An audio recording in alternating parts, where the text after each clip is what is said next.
Bạn đã bao giờ nhìn thấy loại hoa sen này với đôi mắt nhỏ chưa? Bóc nó ra. Bên trong còn giấu một hạt sen màu xanh lá cây. Bóc vỏ hạt sen. Bạn có thể ăn trái cây ngọt ngào trắng và béo. Có người thậm chí còn bóc ra một hạt sen vàng.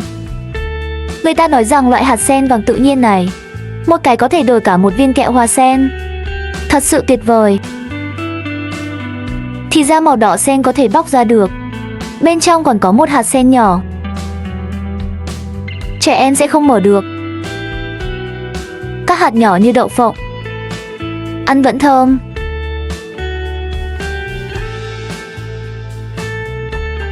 Hạt sen vàng tự nhiên.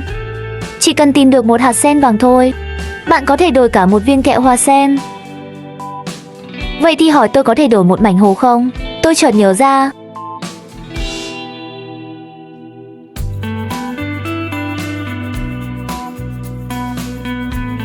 Nên nhờ mẹ đi mua cho bạn. Tôi chỉ mua 10 bông sen. Cũng chỉ cần một đồng một cái. Cái này làm sao để tôi rút được hạt sen vàng? Trên mỗi bông sen này, ít nhất cũng có 10 mấy hạt sen. 10 cái hoa sen đó gỡ ra cũng khoảng 150 đến 200 hạt sen. Đây là tỷ lệ tìm thấy hạt sen vàng, chỉ một chia 100.000. Cho nên tháng này chúng ta chỉ có thể thử vận may. Tôi không bóc được. Hạt sen này của Nhiên là tròn. Nhẹ nhàng xẻ ra là ra mấy cái. Đừng đụng vào tôi.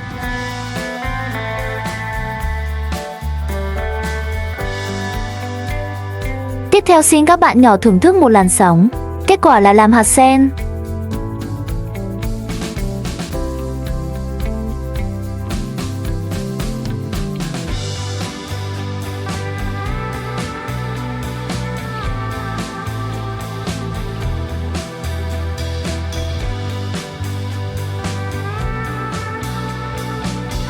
Một lúc sau, tôi không thể nói thế được.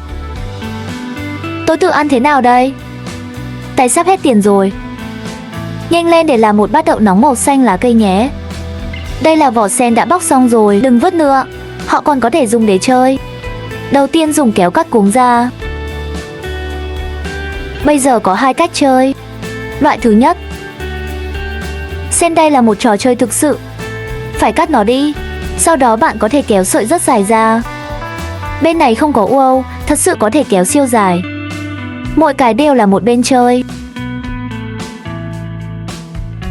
Họ còn có thể dùng để làm quần áo như lụa. Cách chơi thứ hai này. Thật ra cách này rất hay.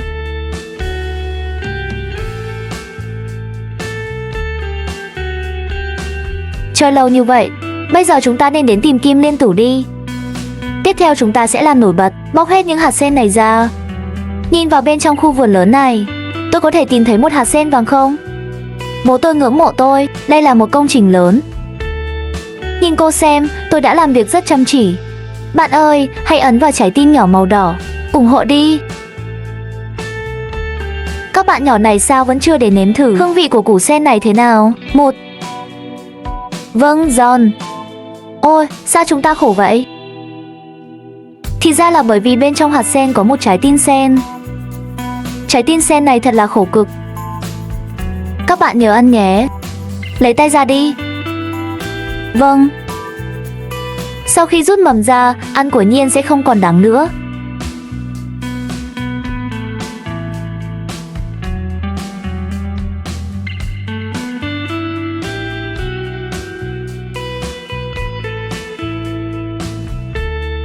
Một lúc sau, trong hạt sen này tôi đã bóc một nửa rồi.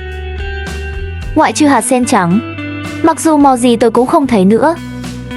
Nhìn xem hạt sen vàng này thật sự rất khó tìm. Không sao đâu, chúng ta hãy cố gắng hơn nữa. Tiếp tục bóc là được. Các bạn có tò mò về loại mini này không? Bên trong hạt sen nhỏ có trái cây không? Cho các bạn xem bên trong như thế nào. Không, không phải. Loại hạt sen phẳng này bên trong đều là giống. Chúng tôi tăng tốc độ tiếp tục livestream.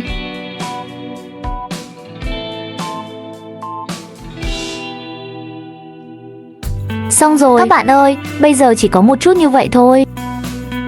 Hắn còn là hạt sen trắng. Tôi mới có hạt sen của hạt sen Kim Ben. Xem ra chúng ta muốn tìm kho báu thất bại rồi. Người ta đem những cái mini này, túi giống nhỏ hạt sen còn giữ lại. Những cái còn lại, bùn nguyên tử chỉ có của Lý Lan Khoa thôi. Thiếu loại này, chắc chắn là không thể mở ra nguyên tử vàng, bởi vì họ vẫn chưa nhận được. Hãy xem hai cái lớn cuối cùng này nhé. Tôi trượt ra.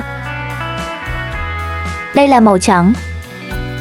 Xem ra hôm nay không tìm thấy kim liên tử, chỉ còn lại viên cuối cùng.